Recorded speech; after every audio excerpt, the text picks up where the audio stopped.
Expedite, the pre-workout, is designed to really help you get through those moments where you feel a little fatigued. Sometimes your body does get a little tired, you know, it gets a little sore. With this kind of stuff, it picks you right back up.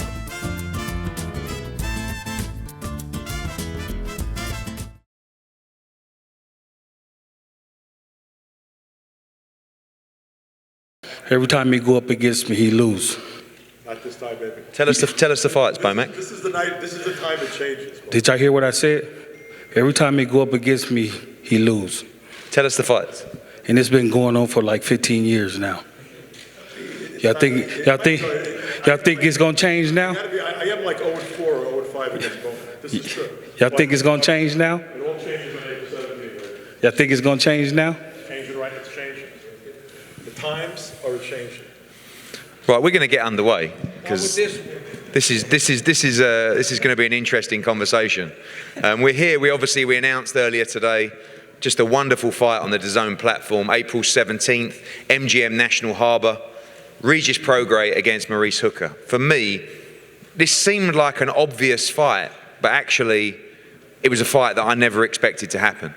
Regis Prograis coming off Fight of the Year contender for the unified WBA, IBF Super Lightweight Championship.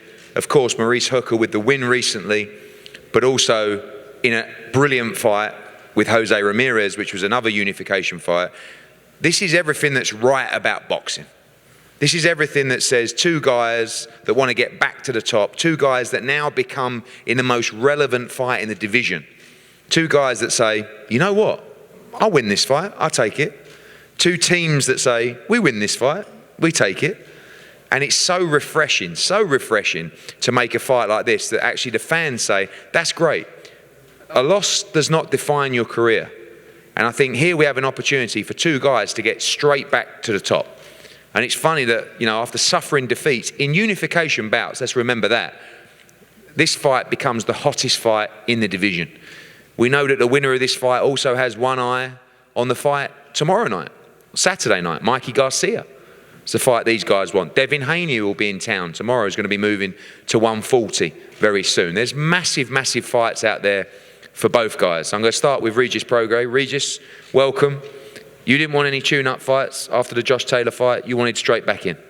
Yeah, I mean, I want to go straight back in. For me, that's what boxing is about. You know, it's about the best fighting the best. A lot of people, they look at a loss and they kind of write you off and stuff like that. Or they want to get tune-up fights and stuff. For me, I don't want it. I don't want no tune-up fights. I want all, like, the hardest fights possible. Or the biggest fights, the hardest fights possible. Maurice Hooker is a former world champion. I'm a former world champion. So, like, for my last, 2 years or something like that, I've been fighting world champion, former world champion, or undefeated fighters. And it's like, it's no different right now. I want the same thing. And that's why, the idea came. I went to the press conference for, Mikey and Jesse Vargas when they first announced, and I told Eddie, I want the winner. He said, what about Maurice Hooker? I was like, shit, let's do it. And that's why it's made right now. Obviously, you suffered that defeat in London. It was an absolute pleasure to promote that fight, one of the best fights I've seen live. How determined are you to come back from that defeat? How much did that defeat hurt? Fight that was very, very close, could have gone either way. Probably in your hometown or your country, you would have got that victory. But how much has that ignited the fire inside you to get back to the top and win world championship belts? Yeah, I mean, it's everything for me right now. For me, this is a make or break type of fight, after that, I felt like I was the best in the world at one fight. I still feel like that, but now this is like a fight that's really gonna prove it, That's why I say I don't want no tune-up fights. I don't want no easy fights and stuff like that, because if I go fight an easy fight that I'm supposed to win, of course people gonna, if I'm supposed to beat somebody, then they're gonna be like, oh yeah, he's supposed to do that. But this is a fight that, if people say it's a pick 'em fight, and I win this and win in dominant fashion, then I'll be right back at the top. So that's what I want, to be, at the top. One thing that's surprised me is the confidence of both teams. Obviously, they always back their man, but you overheard Bomac talking in the media roundtable earlier that this is a one-sided fight. Mm-hmm. Lou DiBella's told me multiple times, and so has Sam, that 100% you knocked Maurice Hooker out on April the 17th. Mm-hmm. What kind of fight do you see this as? I mean, you don't see it as one-sided? Do you believe that this is a beatdown by by Regis Prograis, or do you expect a war in Maryland on April 17th? I don't know, man. I definitely think I'm gonna win. I never think I'm gonna lose a fight, of course. But I don't see how they think it's a one-sided. But of course, I know Bo Mac like to talk shit. That's how he is. That's what he do. You know what I'm saying? Like that's how it's supposed to be. And usually I talk shit, but I'm a little tired right now, so I don't even feel like going in there with them right now. But eventually I'll get back up. But I think it's gonna be a great fight, and I just can't wait. Do you believe you win this fight by knockout? I don't see how he can. If he got stopped by Jose Ramirez, I hit way harder than Jose Ramirez, and he knows that. People know that. I'm probably the hardest puncher in the division right now. So, we'll see. But if not, then if I go to decision and beat him on points, that's cool too. It don't matter. Maurice Hooker, see you smiling there. See you smiling. This is a fight you can really get your teeth into. I know you and the team really excited about this fight. Oh yeah, man, it's a good fight. Like he said, he's a former world champion. I'm a former world champion. He's one of the best in 140 right now, even he don't have a title. But I want to go out there and show the world that I'm the best in 140. That fight with Jose Ramirez, he gave me with a good shot. I lost, but I just want to focus, and I just wanted to fight. But this time right here, this fight right here, we're going to see. You're going to see a different Maurice Hooker. Tried to show the word my last fight, but it ended in the first round. But I want to show them the new Maurice Hooker, the style that my new team, we've been working on, But it's a good fight, People don't want to miss this fight because I'm coming. And I know he's coming, but I'm going to win. Two aggressive guys, two punchers, of course. Right. They fancy they win this fight by knockout. I know your new man to the left thinks this is an easy night's work for Maurice Hooker. Are you expecting that, or do you expect the knockout on April 17, or are you expecting a tough, long battle? I don't want to say no tough, long battle. I'm going to go in there and do my thing, listen to the game plan of my coach, take it round by round. And I will come out on top, If the knockout there, I'm going to go for it. If it's not, I'm going to cruise to the victory. You've seen the response from this fight. We know multiple networks were trying to land this fight. It lands on DAZN, of course. Do you feel that, although no fault of their own, with Jose Ramirez and Josh Taylor, all of a sudden this fight becomes really the fight for the 140-pound division? To me, I feel like this fight way bigger than Jose and Josh Taylor fight, or whoever they fight. I mean, we both are very excited fighters. We both come to fight. We both gonna meet each other in the middle of the ring and do what we have to do to come out with the victory. And Josh Taylor and them and Jose, they got mandatories after mandatories, and a lot of fights, like you said, people don't want to see. They want to see fights like this. The fights get made. Fights with two top guys fight each other. This is what it's all about. And you know what? Forget about like a belt not being at the line. These are the two best guys at 140 available to fight one another. Jose Ramirez got a mandatory. He's going to be a big favorite.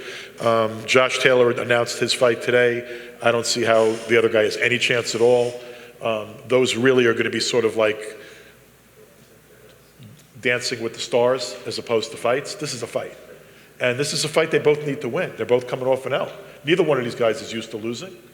And to get in there and lay it all on the line against another guy that they know is at the top of the division, it's what boxing's supposed to be all about. And frankly, at the catch weight, because it's going to be at 143, Regis, we would have fought it at 140 for an elimination, but it's going to be at 143. That's fine. The attitude on this side of the table was what I was told: go make it at the weight you have to make it at, because we're going to win the fight. Do you think these guys, now having won world championships, just want to have those big fights? Possibility, of course, for the winner of this fight to even move to 47 as well.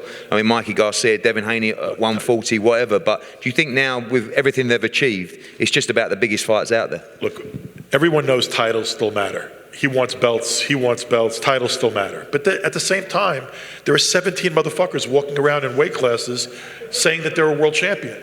And right now, what you got in this fight is you got two known commodities, two known names, two big names in boxing that are perceived to be in the top 4 of their weight class. Because these guys, right, if you want to give the benefit of the doubt to Ramirez and Taylor that they have the belts, they're 1 and 2, well, you got 3 and 4 over here. And 3 and 4 are going to fight each other, not somebody with a name that I never heard of and can't write or pronounce that doesn't really deserve the right to be in the ring with a champion. These guys are both champions. They're getting in the ring, and it's a huge move for the winner because he's right back on top. But it's a big fucking step back for the loser. We know is this fight is not going to be one-sided. You stopped me straight away. You said, oh, this fight is one-sided. What do you see there? What gives you the belief, and what happens on April 17th? See, when I say that as a trainer, because you gotta, as a good, all great trainers, you gotta understand the style of fight that you're fighting, and I understand his style to the T. So I know what Maurice can do, and I know what he can do, and I know what Maurice can do better than what he can do. So that's why I say it's gonna be a tough fight. He's Creole. He's from Louisiana. He's tough. His bloodline is tough. He's a tough kid. He's only tough for so long, though. It's going to be one-sided after a couple rounds. Yeah, you said you see the dog in Maurice. You see a different man in him since he's joined up with the camp, the hunger. Does he just dominate this fight? Does he stop Regis Prograis on April 17th? I say, like I said, it's going to be a one-sided fight. We're not never going there looking for the stoppage. We just going there looking for the win. If a stoppage come, you better believe we're going to be in shape to stop you.